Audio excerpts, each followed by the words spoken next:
N250 USD version, first impression.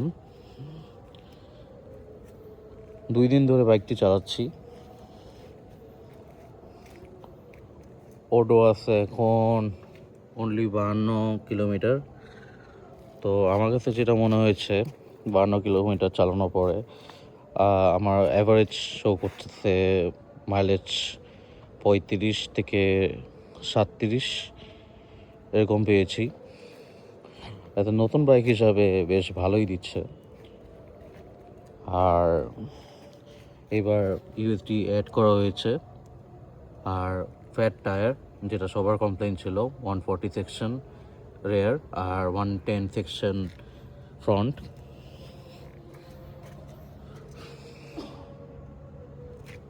রেয়ারে MRF এর tyre use করা হয়েছে, আর সামনেও এমআরএফ এর।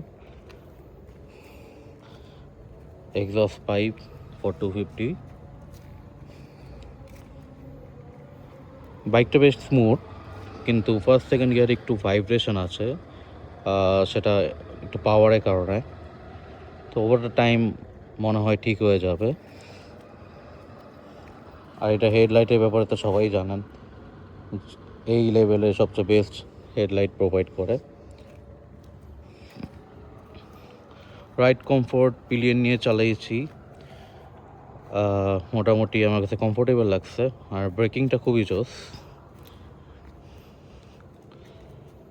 তো নতুন কী অ্যাড হয়েছে: ট্র্যাকশন কন্ট্রোল,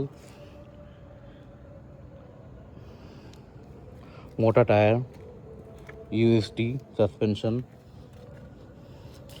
নতুন গ্রাফিক্স। 250 লেখাটা দেখাচ্ছি আপনাদের।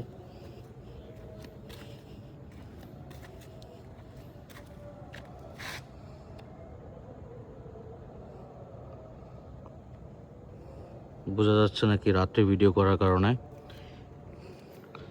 তো শোরুম থেকে বলা হয়েছে 1 মাসের মধ্যে বাই মার্চ নাম্বার পেয়ে যাব। আপাতত সো ফার সো গুড। এই সেগমেন্টে বেস্ট বাইক বলা চলে। বাইকটির দাম প্রাইস 3,60,000 টাকা। ভ্যালু ফর মানি বলবো নাকি ঠিক, তবে ফিচার্স লোডেড মনে হলো এই সেগমেন্টে বেস্ট প্রাইসিং হিসাবে ধরা যায়।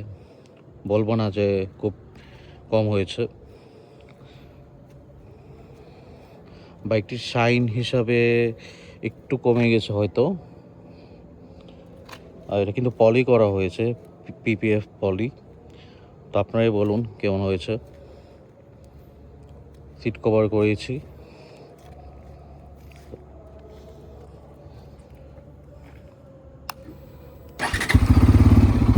সাউন্ড হিসেবে এক্সস্ট সাউন্ড খুব জোস একটি সাউন্ড। এই সেগমেন্টে এরকম কোনো এক্সস্ট সাউন্ড নাই। 250 মানে N160 সাথে কম্পেয়ার করলে হবে না, আলাদা একটা ফিল আছে।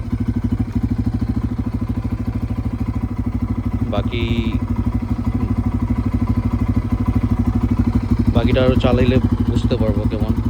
আবার রিভিউ পোস্ট করা হবে ইউটিউবে।